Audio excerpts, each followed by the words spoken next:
Hello दोस्तों, कैसे करते हैं आप लोग? अच्छे होंगे, मस्त होंगे। आज हम 6 जनवरी 2022 का ईवीएस का पेपर डिस्कस करते हैं, पर्यावरण अध्ययन सीटेट का। कैसा पेपर आया था, क्या क्या चीजें हैं, चलिए स्टार्ट करते हैं फटाफट। इससे पहले हमने अपने चैनल पे सीडीपी के सारे पेपर डाल दिए हैं, तो आप वहां से जाके चेक कर लीजिए और उसको देखिए कि किस तरह के पेपर आते हैं सीडीपी में 1 to 5 के। और फिर ये हम इन्वायरमेंटल स्टडी ईवीएस देखते हैं। इसमें क्या कहते हैं, ईवीएस में 2 या 3 क्वेश्चन ऐसे होते हैं जो मैथ्स के टाइप के क्वेश्चन आते हैं, और उसके बाद से फिर तो ये देखिए एक क्वेश्चन दिया हुआ है कि मड़गांव, मतलब एक उससे रिलेटेड दिया है क्वेश्चन डिस्टेंस से। तो मड़गांव से नागरकोई के बीच की दूरी लगभग कितना है? 1143। हाँ, 1134 किलोमीटर है। यदि इस दूरी को कोई रेलगाड़ी 21 घंटे में तय करती है तो दोनों शहरों के रेलवे स्टेशन के बीच की औसत दूरी क्या होता है? औसत दूरी तो वही होता है चाल। हमको क्या निकालना है? चाल निकालना है।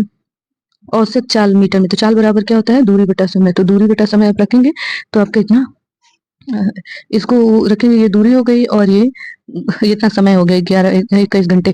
तो इसको रखेंगे तो आपका आ जाएगा ना। अब इसको 5/18 से आप मल्टीप्लाई कर देंगे तो आपका आंसर आ जाएगा ये 15 सेकंड मीटर लगेगा। दूसरा क्वेश्चन देखते हैं। दूसरा क्वेश्चन भी है, ये मीन्स उसे है रीजनिंग टाइप्स का क्वेश्चन है कि कोई स्टूडेंट है, मैं आपको बता रही हूँ। यहाँ पे देखिए मैंने किया हुआ है, जैसे कि बता रहा है कि कोई छात्र ए पर है और बी तक पहुंचता है। इसके लिए वो तो देखिए यहाँ से ए से बी उसको पहुंचना है, फिर बी से सी उसको पहुंचना है। तो ये दूरी पूछता है, ये वाली दूरी। तो जब ये 120 है और ये 120 है और फिर कितना है, ये 90 है, तो ये वाली दूरी क्या होगी? ये वाली दूरी पूछा है। तो आप ऐसे निकाल सकते हैं इसका।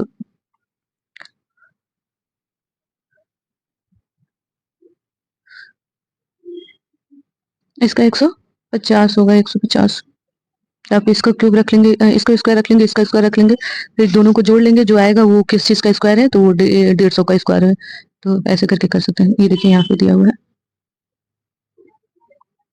और फिर ये यहाँ पे अब यहाँ से शुरू हो जाता है ईवीएस टाइप का क्वेश्चन कि निम्नलिखित में से सिंथौल के बारे में सही कथन को चुनिए। सिंथौल क्या होता है? सिंथौल, तो सिंथौल एक जानवर होता है। वो 40 साल तक, मतलब 40 साल उसकी उम्र होती है लगभग। वो 17 घंटे सोता रहता है पेड़ पे लटक करके उल्टा। और ये हफ्ते में क्या कहते हैं, हफ्ते में एक बार ही वो क्या कहते हैं, पेड़ से नीचे आता है शौच करने के लिए। और वो हमेशा जानवरों से डर करके वो ऊपर बैठा रहता है हमेशा अपने पेड़ पे। 14 घंटा सोता है, 17 घंटा सोता है। तो देखिए उसमें आपका दिया भी है 17 घंटा सोता है। 40 वाले उसका होता है उल्टा लटका रहता है, मस्ती से सोता है। तो आपका ये पहला क्वेश्चन सही है। उसमें देखिए 17 वर्ष दिया, 17 वर्ष जीता है तो नहीं 17 नहीं 40 होगा। 20 घंटे सोता है, 20 नहीं 17 घंटे सोता है। वृक्ष पे नीचे सोता है, नहीं वृक्ष पे उल्टा लटका रहता है, तो ये गलत हो जाएगा। यहाँ 10 दिया, ये भी गलत हो जाएगा। यहाँ 40 वर्ष है मगर 20 घंटे सोता है, ये भी गलत हो नहीं। ये सही है आपका कि 17 घंटे वो सोता है, पेड़ पे उल्टा लटका रहता है, हफ्ते में एक बार आता है शौच करने के लिए, और 40 साल उसकी उम्र होती है लगभग। आगे देखते हैं। सर्दियों में ऊनी वस्त्र में रहते हैं। सर्दियों में ऊनी वस्त्र गर्म रहते हैं। उनके उष्मारोधी होने का कारण क्या है? उनके उष्मारोधी होने का कारण क्या है? तो आपका इसमें दूसरा सही है। उन्हीं रेशों के बीच वायु फंसी होती है और वायु उष्मारोधी होती है इसकी वजह से। और यहाँ क्वेश्चन देखते हैं आगे। ये भी देखिए टाइम एंड डिस्टेंस से क्वेश्चन है। सॉल्व इसका आपका तीसरा सही होगा। मल्टीप्लाई करके डिवाइड कर देना है। तीसरा क्वेश्चन है, तीसरा नहीं है, अगला क्वेश्चन है। तीन राज्यों का ऐसा समूह जिसके बीच किनारे पर अरब सागर बसा हुआ है। 3 ऐसे राज्य जो अरब सागर के किनारे पे बसे हैं। तो केरल है, कर्नाटक है और महाराष्ट्र है। केरल है, कर्नाटक है, महाराष्ट्र है, और फिर इधर आंध्र प्रदेश है, फिर उधर उड़ीसा है। तो ये कहाँ पूछा है? अरब सागर में। अरब सागर, तो यहाँ अरब सागर है या बंगाल की खाड़ी है, तो यहाँ वाले राज्यों के बारे में पूछा हुआ है। ये भारत का मैप है, तो यहाँ वाले राज्यों के बारे में पूछा है। तो यहाँ महाराष्ट्र हो गया, यहाँ केरल हो गया, यहाँ कर्नाटक है। आगे देखते हैं।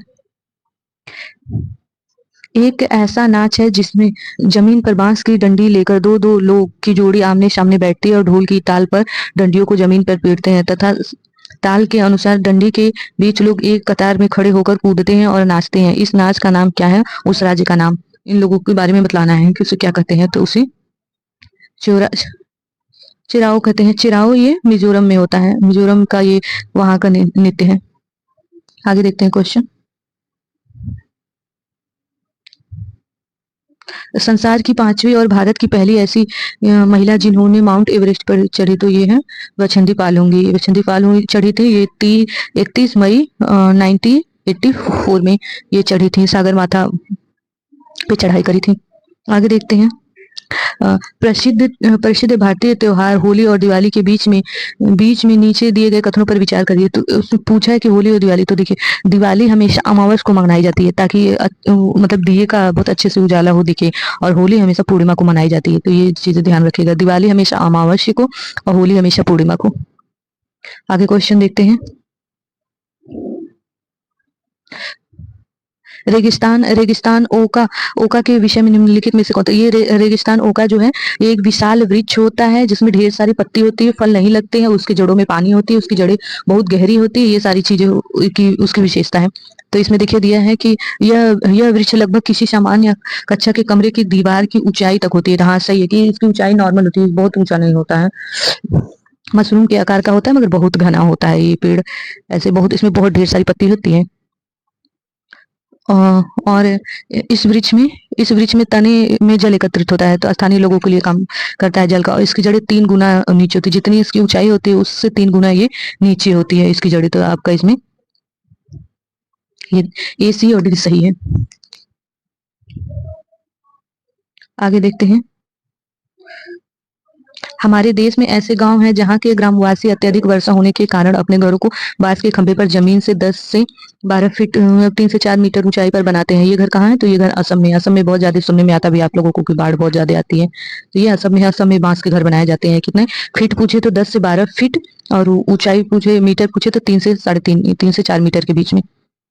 आगे देखते हैं। नीचे दिए गए हमारे देश के किस राज्य और केंद्र शासित प्रदेश के अधिकांश सामान्य लोगों को नारियल डली हुई, मतलब हर चीज में नारियल डली हुई मिलती है, किसी भी करी के साथ उबालकर टैपिकुआ खाना सबसे अच्छा लगता है, तो ये है आपका केरल में। केरल में हर एक चीज में नारियल पड़ता है, नारियल का तेल, नारियल हर एक चीज में खाने में, तो ये केरल का है। बिहार राज्य के लोग मधुमक्खी पालन करते थे, तो मधुमक्खी पालन आपका अक्टूबर से दिसंबर के बीच में मधुमक्खी पालन होता है। ये पूरा एनसीईआरटी में दिया हुआ एक क्वेश्चन है, इस तरह का पूरा उसमें अच्छे से समझाया हुआ है, तो इसलिए। और इसमें आपका मानव पोषण के संदर्भ में संवंगीकरण का अर्थ है, तो ये है तीसरा। पाचन पचा हुआ पदार्थ शरीर में जटिल पदार्थों को बनाने में उपयोग करता है, तो ये आपका तीसरा सही है। यहाँ देखते हैं कि उस खेत की मृदा के विषय में विचार कीजिए जिसमें कोई किसान रासायनिक उर्वरक और पीड़कनाशियों का अधिक उपयोग करके अपने खेतों को बार-बार धान की फसलें उगाता है। जैसे बहुत ज़्यादा उर्वरक डाल के अपने खेत को धान उगाने के लिए बार-बार उसमें करता है, तो खेत बंजर हो जाता है, ज़मीन बंजर हो जाती है। तो इसमें आपका चौथा सही है, कुछ समय बाद पश्चात बंजर हो जाएगी, और उसमें ज़्यादा-ज़्यादा खाद डाल करके, ज़्यादा-ज़्यादा चीज़ें डाल करके, उर्वरक डाल के अगर उगाया जाएगा तो खेत बंजर हो जाता है। और आगे देखते हैं। पर्यावरण अध्ययन में गृह अधिविन्यास का उद्देश्य क्या है? गृह अधिविन्यास का तो सीखने का विस्तार आपका। आगे क्वेश्चन है। शीला ने कक्षा 3 विद्यार्थियों को पढ़ने के लिए उपकरण वसूल लिया, निम्न में से कौन से प्रकरण उसके अध्ययन के विस्तार के लिए लाभदायी होती है? तो इसका आपका तीसरा सही होगा, प्राणी उद्यान के लिए, जानवरों को देख रेख करने के लिए। आगे देखते हैं। जल से संबंधित त्योहार को समुदायों द्वारा मनाने को क्या कहते हैं? तो अगर जल से, ये लग रहा है क्वेश्चन कट गया है यहाँ पे, क्वेश्चन कट गया है चौथा नंबर, मगर ये आपका ये सही होगा। परिवार तथा समुदायों में बुजुर्गों से बात करना, इसका आपका तीसरा सही होगा। आगे देखते हैं।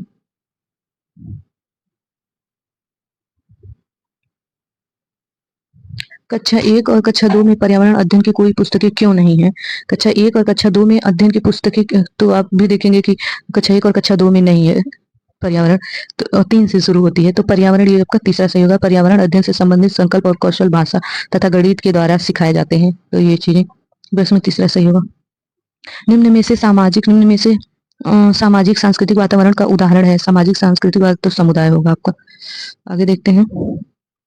पर्यावरण अध्ययन की संकल्पनाओं को प्राथमिक स्तर पर प्रस्तुत करने का उपगमन ऐसा है कि विद्यार्थियों को भोजन, आश्रय इत्यादि के विषय में ज्ञान करने के लिए अपने परिवार और समुदाय के बीच परिवार और समुदाय के सदस्यों से परामर्श लेना पड़ता है, इसलिए इसका कारण क्या है? तो इसका कारण है अधिगम का प्राथमिक स्रोत विद्यार्थियों को सामाजिक संस्कृति पृष्ठभूमि। आपको आगे देखते हैं, संज्ञानात्मक बाधित विद्यार्थियों को पर्यावरण अध्ययन पढ़ाने की कोई युक्त सर्वाधिक उपयुक्त है? कौन सी विधि सर्वाधिक उपयुक्त है? तो इसमें क्वेश्चन आपका कट गया है, देखिएगा। तो इसमें आपका तीसरा सही होगा।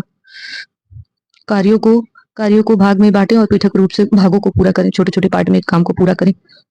आगे देखते हैं, पाठ योजना में ईवीएस की विषय वस्तु के विश्लेषण की तो निम्न में से कौन सा आवश्यक चरण है? तो ये है संकल्प और मानचित्र। देखिए, आप इन्वायरमेंट पढ़ेंगे तो आपको ये संकल्प और मानचित्र की जरूरत पड़ती है, उसी से आप ईवीएस पढ़ सकते हैं। जैसे हमने आगे क्वेश्चन कराया था कि कौन से अरब सागर पे देश बसे हुए हैं, कौन कौन से राज्य अरब सागर पे बसे हुए हैं। तो आप अगर मैप का आपको ज्ञान होगा तो आपको पता चलेगा ना कि कौन कौन से राज्य वेस्ट बंगाल के साइड है, कौन कौन से अरब सागर के साइड है। तो ये चीजें इसमें सतत समग्र मूल्यांकन में समग्र शब्द का संबंधित है, तो आपका ये तीसरा होगा, समग्र विकास से संबंधित है। सतत विकास या समग्र विकास। पर्यावरण अध्ययन के सीखने के आकलन का एक उदाहरण कौन सा है? तो आपका ये पहला सही हो गया। कार्य पृथक के द्वारा विद्यार्थियों का भारत के मानचित्र पर भारत के तटीय राज्यों को खोजना। आगे देखते हैं, ईवीएस से क्वेश्चन है, पर्यावरण अध्ययन, ये 2020 से क्वेश्चन है, एनसीएफ 2020 से। तो पर्यावरण अध्ययन एनसीएफ 2020 के अनुसार निम्न में से अनुभवात्मक सीखने में वृद्धि के लिए शिक्षण शास्त्रीय अभ्यासों का चुनाव कीजिए। शिक्षण शास्त्रीय अभ्यासों का चुनाव कीजिए। तो इसमें आपका पर्यावरण अध्ययन के शिक्षण में कहानी द्वारा बच्चों को पढ़ाना, एकीकरण कहानी द्वारा बच्चों को सिखाना और पढ़ाना, एनसीएफ 2020 के बारे में ये कहा गया है। आगे देखते हैं,